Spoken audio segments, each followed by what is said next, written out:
ఉద్భవించినటువంటి రెండవ పాసురాన్ని అనుసంధానం చేసుకొని దాని అర్థాన్ని క్లుప్తంగా తెలుసుకునే ప్రయత్నం చేద్దాం. ప్రతి సంవత్సరం పాసుర వైభవాన్ని తెలుసుకుంటూ ఉన్నాం. ఆ ఆనందాన్ని మనం పొందుతూ ఉన్నాం. ప్రతి సంవత్సరం కూడా ఆ పెరుమాళ్ళ కృపకు మనమందరం కూడా పాత్రులమై పెరియాళ్ళు వారు చెప్పినట్లుగా పల్లాండు మనందరం పెరుమాళ్ళ కైంకర్యంలో పాల్గొనాలి అని మన గోదా చివరిగా అడిగినటువంటి స్వామిని ఏమిట్రా అంటే ఎత్తైక్కుం ఏడు విరవిక్కుం వందన్నోడు உத்தோமியாவோ உனக்கே நாமாற்றைவோம் மத்தனம் காமங்கள் மாத்தேலோ நம்பாவாய் అని ఎత్తైక్కుం ఏడు విరవిక్కుం ఎన్ని జన్మలెత్తినా ఏడేడు జన్మలెత్తినా కూడా అంటే 7 జన్మలైనా కాదు, ఎన్ని సంవత్సరాలు ఈ జీవికి ఎన్ని జన్మలు ఎత్తుతారో ఆ జన్మల్లో కూడా నీకు నాకు ఉండేటువంటి సంబంధం అలానే కొనసాగాలి. ఎత్తైక్కుం ఏడు పిలవిక్కుం వందన్నోడు ఉత్తోమీయామో మనకే నామాశ్రయం. నీ యొక్క నామ సంకీర్తన చేస్తూనే మేమందరం పునీతులం కావాలి అని మన అమ్మ మనకందరికీ తెలియజేసింది. ఇవాళ ఈ గొప్ప తిరుప్పావై వ్రతం, శ్రీవ్రతము అంటారు. ఈ పాసురాల ద్వారా మనకందరికీ అమ్మ చెప్పినటువంటి దారిలో మనమందరం నడుచుకుంటూ ఇవాళ 2వ రోజు మనం తెలుసుకొని ఆ పాసుర వైభవాన్ని తెలుసుకుంటాం.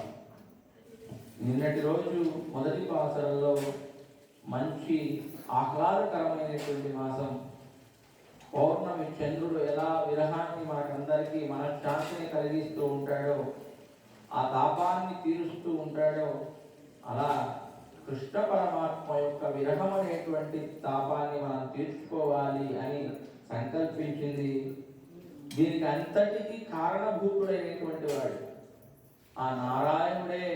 ఆ నారాయణుడి యొక్క నామ సంకీర్తన చేయడం వలన మనకు ఆ తాపం కలిగి ఆ తాపంలో నుంచి మనం బయటపడి మన యొక్క జీవితాన్ని జన్మను చరితార్థం చేసుకునేటువంటి గొప్ప ప్రయత్నంలో మన అమ్మ కూడా మనతో పాటు చేరి భాగవత గోష్ఠితో చేరి ఆ వైభవాన్ని మనకందరికీ అందించింది మన గోదావరి. మన శరీరం అనేటువంటిది, ఈ జీవి ఏదైతే ఉన్నదో, ఓం అనేటువంటి శబ్దం అది ఒక ప్రణవం, ప్రధానమైనటువంటి శబ్దం. ఆయనే ఎవరయ్యా వాడు అని అంటే ఆయనే ఉత్తముడు, ఉత్తమోత్తముడు, ఆయనే శ్రీమన్నారాయణుడు. వాడు సంధించాడు. ఆ ఓం అనేటువంటి శబ్దం ఒక ధనస్సు అయితే, ధనస్సు అంటే తెలుసు కదా, బాణం. ఆ బాణం అయితే దానిలో అంబు పెట్టాలి కదా, ఆ అంబు మన జీవులం. ఈ జీవులను ఆయన అలా బాణంలో పెట్టి, ధనస్సులో పెట్టి మనందరినీ సంధించాడు. ఎక్కడికి? ఈ భూమి మీద సంధించాడు పరమాత్మ. ఒక కారణం ఏదైనా ఉంటే ఆ విల్లు సంధిస్తూ ఉన్నాడు అని అంటే కారణం ఏంటంటే ఏదో ఒక గురి చూసి దాన్ని కొట్టాలి, ఆ ప్రదేశాన్ని తాకాలి అనేటువంటి ఉద్దేశం చేత ఆ అంబును ఎలా అయితే వదిలి దాన్ని చేరుకుంటాడో, మనం కూడా కర్మను ఆచరించేదానికి మన చేత ఈ కర్మను ఆచరింపచేసి తిరిగి తన వద్దకు పిలుచుకునేటువంటి వాడు పరమాత్మ కనుక ఆయన ధనస్సును ఎక్కుపెట్టి ఈ శరీరం అనేటువంటి జీవులందరినీ తన ధనస్సు ద్వారా సంధింపచేశాడు ఈ భూమి మీద. ఈ భూమి మీద మనం జన్మించిన విధప మనం ఇక్కడ ఈ కర్మనంటిని కూడా అనుభవించి తీరాలి. మనం అందరికీ అనేకమైనటువంటి ప్రశ్నలు తలెత్తుతూనే ఉంటాయి. మనకి ఇంత పరమాత్మను మనం ప్రతిరోజు ప్రార్థన చేస్తున్నాం కదా, ప్రతిరోజు ఆయన కైంకర్యం చేస్తూ ఉన్నాం కదా, మనకెందుకు ఇన్ని కష్టాలు పెడుతూ ఉన్నాడంటే ఆచరించేది కర్మ కోసం. కర్మను ఆచరించక తప్పదు. ఈ తల్లి గర్భంలో నుంచి శిశువు బయట పడిన వెంటనే కలి మాయలో ప్రవేశం అవుతుంది. కలి మాయ ప్రవేశం అయిందో లేదో కర్మను ఆచరించేటువంటి వారు మొదలు ప్రారంభం అవుతుంది. అక్కడి నుంచి కూడా తిరిగి తన వద్దకు చేరుకునేటువంటి క్రమంలో అనేకమైనటువంటి ఈ యొక్క ప్రాపంచికమైనటువంటి సుఖాలను ఇస్తూ కష్టాలను ఇస్తూ మనందరినీ తిరిగి తన వద్దకు చాలా ఉత్తమునిగా పెట్టుకుంటాడు. ఎటువంటి దోషం లేకుండా వారిని తిరిగి తన వద్దకు పిలుచుకునేటువంటి మన అంతే కదా. ఈ బంగారు ఎక్కడ దొరుకుతుంది? దాన్ని ఎలా తయారు చేసేటువంటి వాడు ఆచార్య ఎవరైతే ఉన్నారో దాన్ని బాగా మరుగున పెట్టి దాన్ని అన్ని కొట్టి తిట్టి అన్ని చేసిన తర్వాత చివరిగా మనకు కావాల్సినటువంటి రూపాన్ని ఇచ్చి దాన్ని ఎంత గొప్పగా మనం చూస్తే ఎంత ఆనందంగా దాంట్లో మలినం కనపడుతుందా? ఏం కనిపించదు. ఆ మలినం కనపడకుండా తిరిగి తన వద్దకు తీసుకొని మనకు చూసేదానికి ఎంత ఆనందాన్ని ఇస్తాడో, ఆ వస్తువును ఎలా అందంగా తీర్చిదిద్దుతాడో పరమాత్మ కూడా ఈ జీవుణ్ణి అలా తీర్చిదిద్ది నేను కర్మను ఆచరించవయ్యా అని చెప్పాడు. తిరిగి మనం అదే పాపములు చేస్తూ మనం ఇంకా ఇంకా పరమాత్మకు దూరం అవుతూ ఉన్నాం. దీన్ని తెలుసుకోవాలి. మనందరం ఎప్పుడు తెలుసుకోవాలి అంటే ఇట్లాంటి వ్రతాన్ని ఆచరించడం వలన మనం ఆ పరమాత్మకు ఎలా చేరాలి అనేటువంటి విషయాలను పెద్దలు చెప్పినటువంటి విషయాలు, పెద్దలు చెప్పినటువంటి మంచి మాటలు చాలా మటుకు అనుకుంటాం వాళ్ళు చెప్పేటువంటి చాదస్తమయ్యా, ఈ కాలంలో అవన్నీ ఎక్కడ అవుతాయి అని అనుకుంటాం. కానీ వారు చెప్పినవే చాలా గొప్పగా ఉన్నాయి. ఈ కాలంలో మనం చూసాం, ఈ కరోనా కాలంలో అందరం చేయి వాష్ చేసుకోవాలి, అన్ని చేసుకొని శుభ్రం చేసుకోవాలి, కాళ్ళు కడుక్కోవాలి, బయటికి పోయి వచ్చిన వెంటనే స్నానం చేయాలి. ఇవన్నీ మన పూర్వులు మనకు పెట్టిందే కదా. ఇవాళ మనం ఏదో కొత్తగా చేసుకుంటున్నాం. ఎందుకు చేస్తున్నాం అంటే మనకు కీడు జరుగుతుంది అనేటువంటి, జరుగుతుందో జరగదో తెలియదు, కానీ జరుగుతుందో ఏమో అని భయం చేత అలా చేస్తున్నాం. కానీ ఇది చేయమని మన పూర్వులు ఎప్పుడో చెప్పారు. కానీ దాన్ని అన్నిటినీ మనం పాటించకుండా మనలో ఉండేటువంటి జీవుడు ఎలా దేనికైనా కూడా దానికి తగినట్టుగా మోల్డ్ అవుతుంది అని మనం అనుకున్నాం. కానీ ప్రకృతి ముందర అది సాధ్యం కాదు. ప్రకృతి వేగంగా పరిగెత్తుతుంది అని మనం అనుకుంటాం. ఎక్కడికి పోలేదు, ఎలా ఉందో అలానే ఉంది. మనం పరిగెడుతూ ఉన్నాం. తిరిగి ప్రకృతి మనం ఎక్కడ ఉండాలో మనల్ని అక్కడికి తీసుకొచ్చి పెడతాం. దీన్ని మనం అందరం కూడా గమనించాలి. వీటినన్నిటినీ మనం పాటిస్తూ పెద్దలు చెప్పినటువంటి మాటలను మనం వినాలి. మనకు ఎంత తెలిసినా తెలియనట్లుగానే వారు చెప్పేటువంటి విషయాలను మనం వింటూ పరమాత్మ యొక్క కైంకర్యానికి మనం అందరం కూడా పాత్రలం కావాలి. అదే అమ్మ చెప్పినటువంటి గొప్ప వ్రతం ధనుర్మాస వ్రతం. ఇవాటి 2వ రోజు పాసరంలో అమ్మ నిన్నేమో ప్రతిజ్ఞ చేశాము, ఎలాగైనా ఈ మార్గశిర మాస వ్రతాన్ని మేము చేసి 10 మందితో కూడుకొని అందరితో కలిసి నిన్ను సేవిస్తాం. పరమాత్మ చెప్పాడంట, అందరూ కలిసి రాండ్రా నా దగ్గరికి, మీకు కావాల్సినటువంటి పరై అనేటువంటిది నేను ఇస్తాను, మీ కోరికలన్నింటినీ కూడా తీరుస్తాను. పరమాత్మ కోరికలన్నింటినీ తీరుస్తాడా అంటే మనకు ఎంత కావాలో అంతే తీరుస్తాడు. ఎక్కువ అత్యాశగా ఉన్నాం అనుకోండి, అదేం తీరదు. కేవలం మన ఒక్కరమే బాగుండాలి అని సంకల్పం చేసుకొని మనం అలా భావన చేసామంటే దా సంకల్పం మనకు నెరవేరు. మనకు ఎంత కావాలో అంత మన దగ్గర ఉంచుకునేట్లుగా చేసి 10 మందికి సహాయపడేట్లుగా మన మనస్సును మార్చుకోవాలి.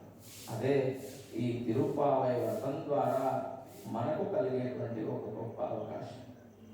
ఈ రోజుకి పాసరం ఒకసారి మనం తెలుసుకొని ఒకసారి మనం అందరం మన సంతానం చేసుకొని ఆ వైభవాన్ని వృత్తంగా తెలుసుకొని ఇటువంటి పాత్రం வையத்து வாழ்விற்கால் நாமும் நம்பாவைக்கு செய்யும் கிரிதைகள் கேளீரோ பார்க்கடலுள் பையத்துயின்ற பரமன் அடிப்பாடி நெய்யுண்ணோம் பாலுண்ணோம் நாட்காலே நீராடி மையற்றெழுதோம் மலரிட்டு நாம் முடியோம் செய்யாதனத்தையோம் தீக்குறளை சென்றோதோம் ஐயமும் பிச்சையும் ஆந்தனையும் கை காட்டி உய்யுமாறெண்ணி உகந்து ஏலோ రంబావాయ్.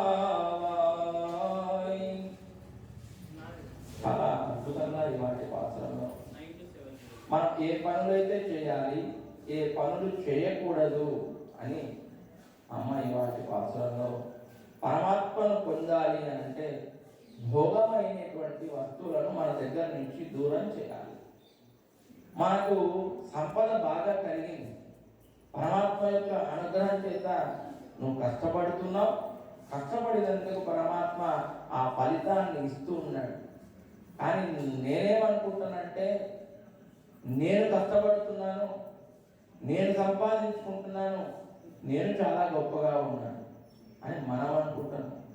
పరమాత్మ నిన్ను అక్కడ పెట్టాలి అని అనుకుంటున్నాడు కనుక పరమాత్మ నీకు సకలమైనటువంటి సుఖాలు ఇవ్వాలి అని అనుకున్నాడు కనుక నువ్వు అలా ఉన్నావే. కానీ నేనేదో చేసేస్తాను, నా అంత గొప్పవాడి నీకు ఎవరు లేదు అనేటువంటి భావన మనలో ఉండకూడదు. ఎప్పుడైతే అది పోతుందో, భోగమైనటువంటి సుఖాలు మనం ఎప్పుడైతే దూరం అవుతామో అప్పుడు పరమాత్మ మనకు అనుగ్రహిస్తాడు. భోగమైనటువంటి వస్తువులు మన దగ్గర ఉన్నాయనుకోండి, వాడికి కష్టమే లేదనుకోండి, పరమాత్మ అసలు కనిపించదు.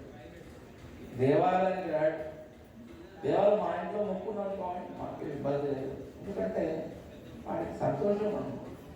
ఎప్పుడు నా దేవాలయానికి వస్తారంటే దుఃఖం ఏర్పడినప్పుడు, ఏదో మేము బలవంతాన వెళ్ళి వాళ్ళని అడిగి ఏదో కైంకర్యాలు వాళ్ళతో చేయించుకొని రండి తప్పకుండా ఆలయానికి రండి అని చెప్పి వాళ్ళని పిలుచుకొని వచ్చినప్పుడు అలా వస్తారు. కానీ స్వతహాగా వాడు రావాలి అనేటువంటి భావన వారిలో కలగాలి అంటే ఈ భోగమైనటువంటి సుఖాలను దూరం చేయాలి. అదే ఇవాళ రోజు అమ్మ మనందరి చేత మనకిష్టమైనటువంటి పదార్థాలన్నింటినీ కూడా దూరం చేస్తూ వాటి పాత్రలో అదే చెప్తాం. వైయత్ வாழ்வீர்கள் నామం నంపావైకు. ఈ భూమి మీద ఇది ఎట్లా ఉందంటే లోపభూయిష్టమైనటువంటి భూమి. అంటే ఈ మానవ జన్మ ఎత్తడం చాలా విశేషం. ఎన్ని జన్మలు ఎత్తినా ఈ మానవ జన్మ ఎత్తడం అనేటువంటిది చాలా గొప్ప విషయం. ఎన్నో జన్మల పుణ్యం ఇవాళ మనం అందరం మానవుడిగా జన్మించాడు. అలాంటి జన్మించినటువంటి జీవుడు దుఃఖం ఉంది ఇక్కడ, కేవలం భూమి మీద దుఃఖాన్ని అనుభవిస్తూ ఉన్నాడు, అంతేనా సుఖాన్ని కూడా అనుభవిస్తూ ఉన్నాడు. కానీ ఎక్కువ భాగం దుఃఖమే మనకు కనపడతాం, సుఖం మనకు కనిపించడం లేదు. ఎందుకంటే అప్పుడు ఆనందంగా ఉన్నాం కనుక మనకు దుఃఖం కనిపించలేదు. దుఃఖం ఎప్పుడు ఎక్కువగా ఉంటుందో ఆనందం తక్కువైపోయింది, అప్పుడు మనకు కష్టం కనపడతాం. అలాంటి వారు ఎప్పుడైతే వయ్యత్తు వాడిగా ఈ భూమి మీద సుఖంగా జీవించాలి అని అనుకునే వారందరూ కూడా నిన్నటి రోజు ఏం చెప్పింది, మార్గైతింగా మదిరైంది అన్నారా మీరాడ కోదిమినో నెరిగై క్షీరవల్లం ఆయుప్పాడి సెలవు మీరు అని చెప్పింది. ఎక్కడైతే వ్రతాన్ని గోదాదేవి చేస్తున్నదో ఆ ఆయప్పాడిలో ఉన్నటువంటి గోపికలందరూ నా వెంబడి రండి అనేది. ఇవాటి రోజు భూమండలంలో ఉన్నటువంటి వారందరూ రండి. వైయత్ వాయుమీద ఈ భూమి మీద ఎవరెవరైతే సుఖంగా జీవించాలి అని అనుకుంటున్నారో వారందరూ కూడా వైయత్ వాయుగా నామం నం పావైత్. మేమందరం కలిసి అందరూ రారండయా, మేము చేయాల్సినటువంటి కార్యాలు, చేయకూడనటువంటి కార్యాలు నీ దగ్గర విన్నవించుకుంటున్నాం. ఎవరి దగ్గర విన్నవించుకుంటున్నాం? ఆ శ్రీకృష్ణ పరమాత్మ యొక్క వర్తం కదది, ఆ కృష్ణుని దగ్గర వివరించుకుంటున్నాం. మేము ఈ పనులన్నీ చేయమా? మాకు భోగమైనటువంటి వస్తువులన్నీ, మాకు ఇష్టమైనటువంటి పదార్థాలను మేము దూరం చేసుకుంటూ ఉన్నాం. మాకు ఇష్టమైనటువంటి కార్యాలను మేము దూరం చేస్తూ ఈ వ్రతాన్ని మేము ఆచరిస్తున్నాం కనుక నువ్వు మా కోసం మాకు కావాల్సినటువంటి వరాన్ని మాకు ప్రసాదించు అని ఇవాటి రోజు ఈ భూమండలంలో సుఖించాలి అనేటువంటి వారందరూ కూడా మేము ఈ పనులను చేయము, ఈ పనులే చేస్తాం. నామం నంపావైక్ చెయ్యం గిరిసెగల్ కేలీరో, మేము చేసేటువంటివన్నీ కూడా చెప్తున్నాం వినవయా కేలీరో. ఎక్కడ ఎవరు చెప్తా ఉన్నారు పరమాత్మ అంటే గోదావరి చెప్తున్నాం. ఎవరికైనా చెప్తున్నాం? పయ్యత్తు ఇంద్ర పార్కడలు, పయ్యత్తు ఇంద్ర ఎక్కడో పడుకోలేదు ఆయన. పార్కడలు అంటే పాల సముద్రంలో పడుకొని, పయ్యత్తు ఇంద్ర పరమన్ అడిపాడి నిశ్శబ్దంగా ఉంటుంది. ఎటువంటి అక్కడ ఇక్కడ అనేకమైనటువంటి హారన్ సౌండ్స్ అన్ని విపరీతంగా వినపడుతుంది. మనం మైకులు పెట్టుకొని ఓ అని మొత్తుకుంటా ఉంటాం. అక్కడ పార్కడలో ఎలాంటి శబ్దం ఉండదు, అంతా నిశ్శబ్దమే. అందరూ పరమాత్మ యొక్క నిత్య సూర్యులుగా వేయించేసి అక్కడ వారు కూడా పోయేదానికి ఆస్కారం లేదు. పరమపదంతో మనం లాస్ట్ పార్కడలో మనకు కూడా పోయేదానికి అవకాశం లేదు. అక్కడ కేవలం పరమాత్మ ఒక్కడే అలా పడుకొని శేష సైనం మీద పడుకొని నిశ్శబ్దంగా మేము చెప్పేది వినవయ్యా నువ్వు. పార్కడల్ పయ్యత్తు ఇంద్ర పరమన్ అడిపాడి, నీ యొక్క పరమమూర్తి అయినటువంటి సుందరమైనటువంటి దివ్యమంగళ రూపాన్ని మేము చూడాలి. నువ్వు అలా పడుకొని ఉంటే మేము చెప్పేటువంటి వింటూ మేము నీకు యొక్క ఏం సేవకు చేస్తాం? నీ అడిపాడు, నీ దివ్యమైనటువంటి పాదాలను, చరణములను మేమందరం పాడుతామయ్యా. నువ్వు మేము చెప్పేది అలా పడుకొని వింటున్నావు కదా, లేదా పరమ అడిపాడు. నువ్వు మామూలుగా సాధారణంగా పడుకొని ఉండేటువంటి మూర్తి యొక్క సౌందర్యం చాలా గొప్పది. మన అమ్మ అదే మేలుకొలుపుతాం కదా. ఇక్కడ స్వామి అలా పడుకొని ఉంటే మేమందరం వెళ్ళి మేలుకొలిపి ఆ మేలుకొలిపేటువంటి సౌందర్యాన్ని మేము చూడాలి అని గోదావరి వచ్చేటువంటి పాసురాల్లో చెప్తూ ఉంటుంది. నిలబడుకునేటువంటి మూర్తి ఒక సౌందర్యం, కూర్చునేటువంటి మూర్తి ఒక సౌందర్యం, అలాగే పడుకొని ఉండేటువంటి మూర్తి ఒక సౌందర్యం. ఎందుకు అలా అంటున్నానంటే ఆ రామాయణంలో ఆ విశ్వామిత్ర మహర్షి ఎలాగైనా రాముణ్ణి మేలుకొల్పాలి అని వాడు పడుకొని బాగా నిద్రపోతూ ఉన్నాడు. తన కార్యం నిమిత్తం వచ్చారు కదా, అక్కడ రాక్షసులను ఎలాగైనా సంహారం చేయాలి అని వారిని పిలుచుకొని వెళ్ళారు అడవికి. వారేమో పడుకొని నిద్రపోతున్నారు కదా, వారిని ఎలాగైనా మేలుకొల్పాలి అని అనుకున్నారు. ఆ విశ్వామిత్రుడు వారు పోయి రాముణ్ణి మేలుకొల్పాలి అని అనుకుంటారు. ఆయన యొక్క సౌందర్యాన్ని చూసి ఆయన వచ్చినటువంటి కార్యాన్ని మర్చిపోయాడంట పరమాత్మ. వెంటనే కౌసల్య సుప్రజ రామాన్, ఏమయ్యా రామ మేలుకో అని చెప్పలేదు. కౌసల్య సుప్రజ రామ పూర్వ సంధ్యా ప్రవర్తతే. ఆ కౌసల్యాదేవి ఇంతటి గొప్ప రంజకత్వమైనటువంటి, ఆనందమైనటువంటి, సుందరమైనటువంటి, ఆ సొగసు కలిగినటువంటి ఆ రామచంద్రుడు అలా పడుకొని నిద్రపోతా ఉంటే ఆ సౌందర్యాన్ని వీక్షించేదానికి ఈ రెండు కళ్ళు చాలవయా? ఆ సౌందర్యాన్ని నేను చూసి ఇంతటి వాడిని కన్న తల్లి నువ్వు ఎంత గొప్పదానివి అని కౌసల్యాన్ని కీర్తించాడంట. రాముని మేలుకొల్పాలి అని అనుకున్నాడు, కానీ వెంటనే ఇంతటి గొప్ప బిడ్డను కన్నటువంటి ఆ తల్లిని పొగిడాడు పరమాత్మ, ఆ విశ్వామిత్ర మహర్షి. అలాంటి సౌందర్యంలో పడుకునేటువంటి, ఎక్కడ పడుకొని ఉన్నాడు? పార్కడలి పయ్యత్తు ఇంద్ర పరమనడిపాడి. నీ యొక్క సౌందర్యం ఉంది చూసావా? నీ దివ్య మంగళ రూపం విగ్రహం ఉంది చూసావా? ఎన్నిసార్లు చూసినా నా కళ్ళు చాలకుండా ఉన్నాయి. అంతటి అందమైనటువంటి వాడు. ఎక్కడ అందం అంటే మన మనసు ఎంత ప్రశాంతంగా ఉంటుందో కేవలం ఆలయానికి ఎందుకు వస్తాం? అనేక కష్టాలను అనుభవించు, అనేక మాటలు ఈ చెవులారా వింటూ, అనకూడనటువంటి మాటలు మాట్లాడుకుంటూ మనమంతా కూడా కల్మషం అయిపోయాం. కేవలం ఆలయానికి వచ్చి మేము చెప్పేటువంటి పాత్రాలను, ఈ గోష్ఠి చెప్పేటువంటి మంచి విషయాలను ఒకరొకరం చర్చించుకొని భగవంతుడు చెప్పేటువంటి ఆ భగవంతుని యొక్క రూపాన్ని మన యందు నిలుపుకుంటాం. ఒకసారిగా భగవంతుని దగ్గర కళ్ళు మూసుకుని నిలబడకూడదు. మన కళ్ళు తెరిచి భగవంతుని రూపాన్ని అంతటిని కూడా ఒకసారి మనలో ఊహించుకొని తిరిగి ఇంటికి వెళ్ళేటప్పుడు ఒక 10 నిమిషాలు అక్కడ మండపంలో కూర్చొని ఒక్కసారిగా కళ్ళు మూసుకొని స్వామికి ఎంత ఆనందంగా అలంకారం ఉన్నది, ఎంత బాగా మాలలు ఉన్నాయి అని పరమాత్మను మనం అనుకొని అప్పుడు భగవంతుని మనం కోరుకోవాలి. అప్పుడు ఆయన మనకు కావాల్సినటువంటి వరాన్ని మనకు ప్రసాదిస్తాడు. అది ఆ అల్పమైనటువంటి కోరిక కోరకూడదు, ఉన్నతమైనటువంటి కోరిక కోరాలి. అలా ఉన్నతమైనటువంటి కోరిక వచ్చినప్పుడే పరమాత్మ నీకు అనుగ్రహిస్తాడు. అలా ఇక్కడ ఉన్నాడు పరమాత్మ అంటే పార్కడలిల్ పయ్యత్తు ఇంద్ర పరమన్ నడిపాడి.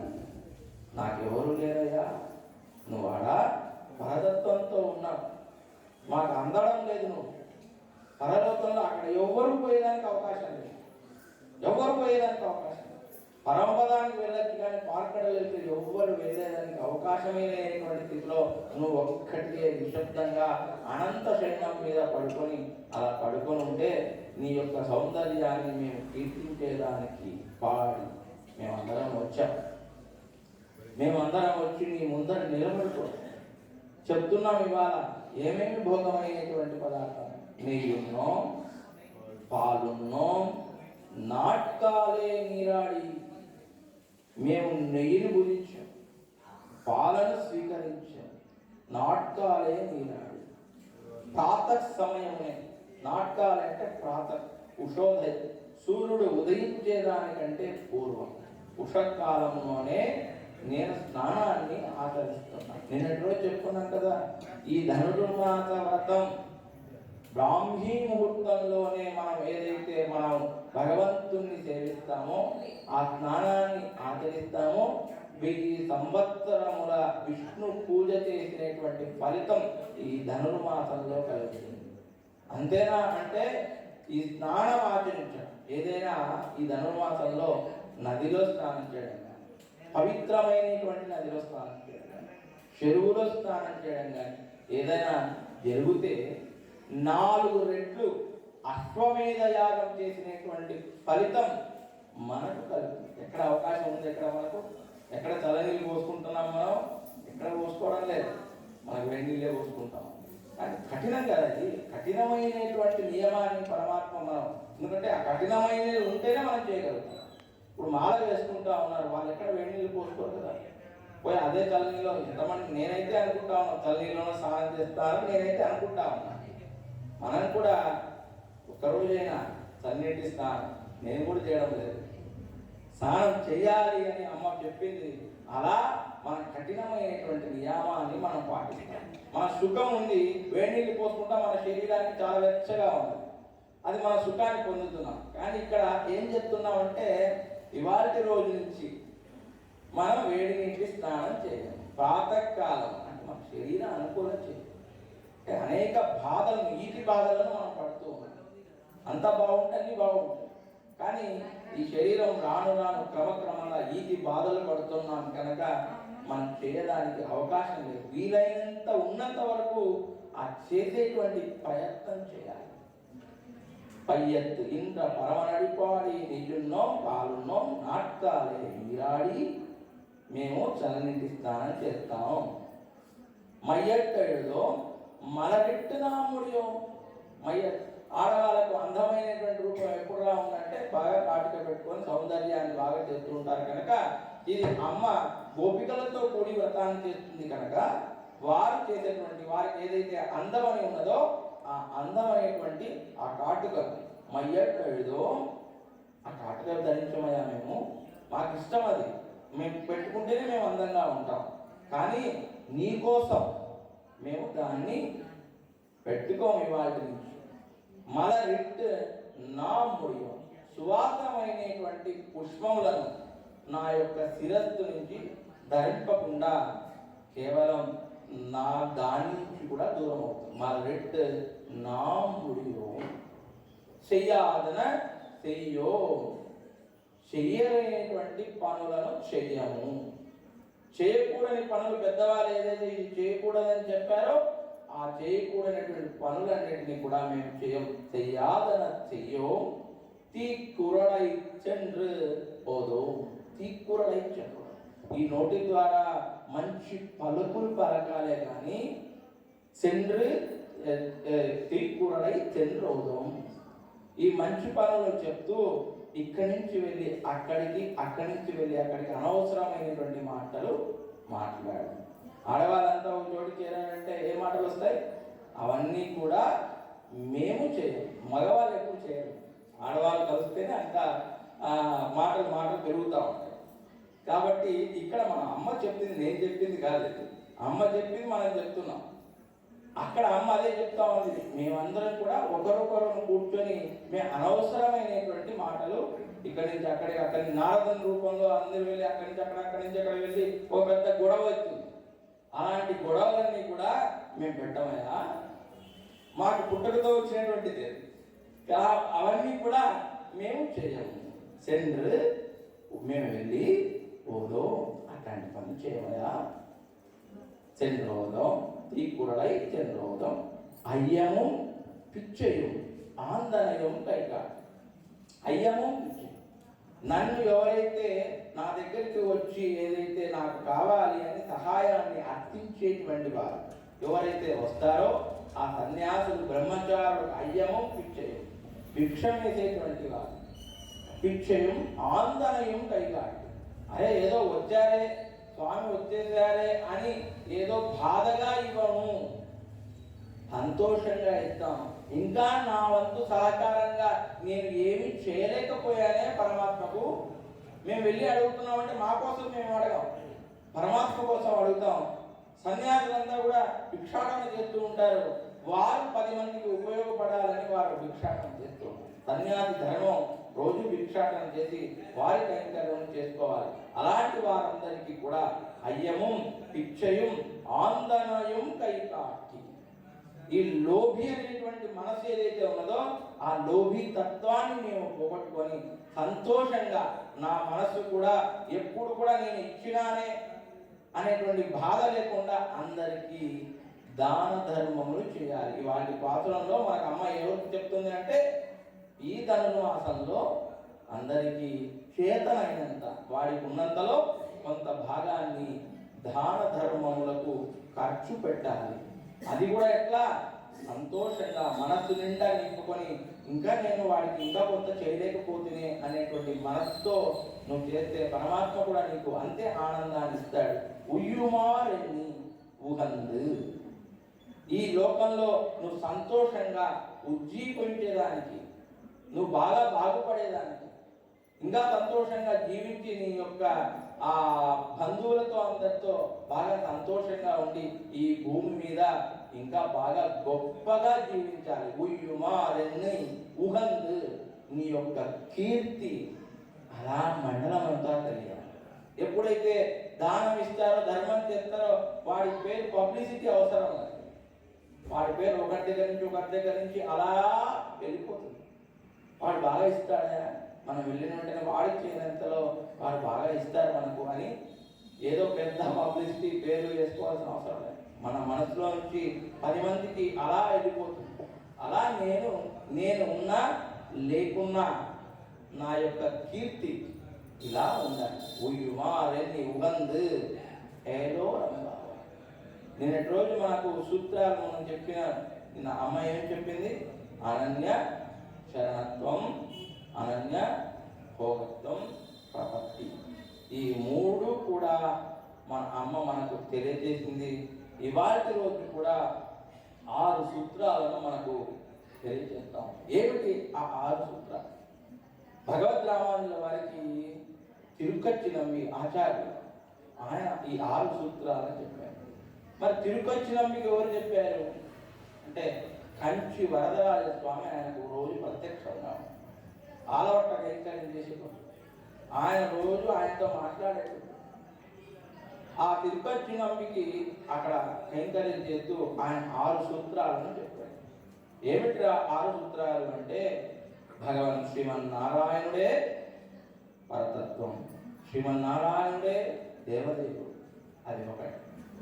రెండవది ఈ ప్రకృతి వేరు, జీవుడు వేరు, పరమాత్మ అందరం ఒకటి కాదు, సపరేట్. ఇవన్నీ కూడా ఒక్కొక్క భాగంగా ఉంటుంది.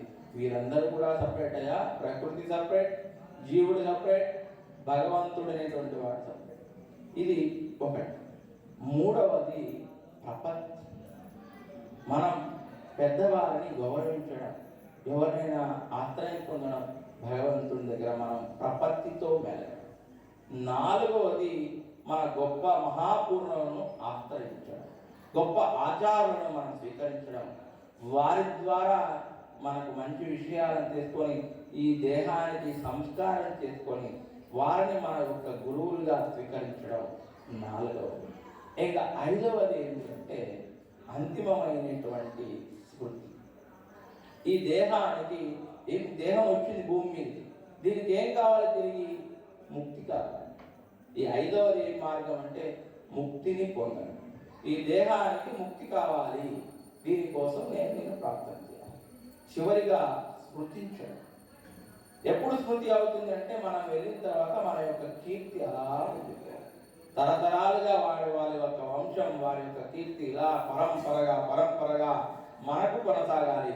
ఇలాంటి 6 సూత్రాలను నారాయణుడే పరతత్వం, ప్రకృతి జీవుడు పరమాత్మ వేరు, 3 ప్రపత్తి పొందడం, 4వది మనము ఆచారాలను స్వీకరించడం. మహాపూర్ణమైనటువంటి వాడు ఆచార్యుడు పరమాత్మగా మనకు అనుగ్రహిస్తాడో లేదో తెలియదు, కానీ పరిపూర్ణంగా అనుగ్రహించేటువంటి వాడు గురువు. అలాంటి వాడిని మనం ఆశ్రయించడం. అలాగే 5వది కీర్తి, స్మృతి. ఇవన్నీ కూడా ఒక్కొక్కటిగా ముక్తిని పొందడం. 6వది మన యొక్క కీర్తి నిలబడిపోవడం. ఇలాంటి సూత్రాలు ఈ 6 రావాలి అంటే మనం ఎవరిని సేవించాలి అంటే గురువులను స్వీకరించాలి. గురు ద్వారా పరమాత్మకు చేరాలి అని అమ్మ ఈ వ్రతం ద్వారా మనకందరికీ ఆచరిస్తుంది. కనుక ఇవాటి పాత్రం యొక్క వైభవం ఏమిటంటే మనందరం కూడా లోభివాణిగా ఉండకుండా ఈ ధనుర్మాస వ్రతంలో చేతనైనంత వరకు చేయాలి, దాన ధర్మములు చేయాలి. చేయడమే కాదు, ఉత్తమమైనటువంటి నీ యొక్క నామ సంకీర్తనను మేము ఇవాటి మాకు సుఖమైనటువంటి పదార్థాలన్నిటిని వదిలేస్తున్నాం, నీ కోసం మేము వదులుతున్నాం. కనుక మాకు కావాల్సినటువంటి పరాయిని మాకు అనుగ్రహించు అని మన అమ్మ ఇవాటి పాసురంలో మనకందరికీ తెలియజేస్తాం. శ్రీ ఆండాళ్ దివ్య తిరువడిగలే శరణం. అలాగే ఉదయం మనకు ఈ నక్షత్ర దీపాలకు ఎవరైనా నెయ్యి తెచ్చే వాళ్ళు ఉంటే కొద్దిగా ఇవ్వవలసిందిగా మరి మిమ్మల్ని అందరినీ కోరుతున్నాం. అలాగే మా దేవాలయం జరిగేటువంటి ప్రతి కైంకర్యంలో మీరందరూ భక్తులు పాల్పంచుకోవాలి అని మరి జ్ఞాపనం చేస్తూ ఉన్నాను.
మీరు ఫర్నిచర్ కొనాలనుకుంటున్నారా?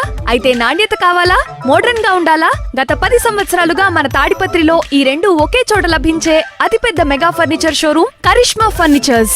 మా వద్ద టేక్ మంచాలు, double single cots, teak divan cots, teak సోఫాలు, teak dining tables, dressing tables, teapoys, revolving chairs, computer stands, study tables, చెప్పుల స్టాండ్స్, వుడెన్ బీరువాలు, ఆఫీస్ టేబుల్స్, ప్లాస్టిక్ కుర్చీలు, ఈజీ చైర్స్, ఉయ్యాలలు మరియు ఇంపోర్టెడ్ ఫర్నిచర్ లభించును. ఆథరైజ్డ్ డీలర్స్ స్లీప్వెల్ గ్యాలరీ మరియు Duroplex mattress, Cello and Nilkamal plastic కుర్చీలు లభించును. అంతేకాదు బజాజ్ ఫైనాన్స్ సదుపాయం కలదు. మీ ఇంటికి, ఆఫీస్ కి కావలసిన ఫర్నిచర్ మొత్తం ఒకే చోట దొరికే ఒకే ఒక్క షోరూమ్ కరిష్మా ఫర్నిచర్స్. నాణ్యతకు, నమ్మకానికి చిరునామా Karishma furnitures. Sleepwell gallery showroom నందు ప్రతి కొనుగోలుపై డిస్కౌంట్ మరియు ప్రత్యేక బహుమతులు లభించును. మీ అందమైన ఇంటికి కావలసిన నాణ్యమైన ఫర్నిచర్ కొరకు Karishma furnitures mega furniture showroom కు విచ్చేయండి. Karishma furnitures and Sleepwell gallery, Yalanuru circle, Dwaraka complex వెనుక వైపు, తిరుమల టవర్స్, తాడిపత్రి, అనంతపురం జిల్లా. Cell 9003021676 9966698858. Proprietors S Abdul Karim, Abdul Rahim.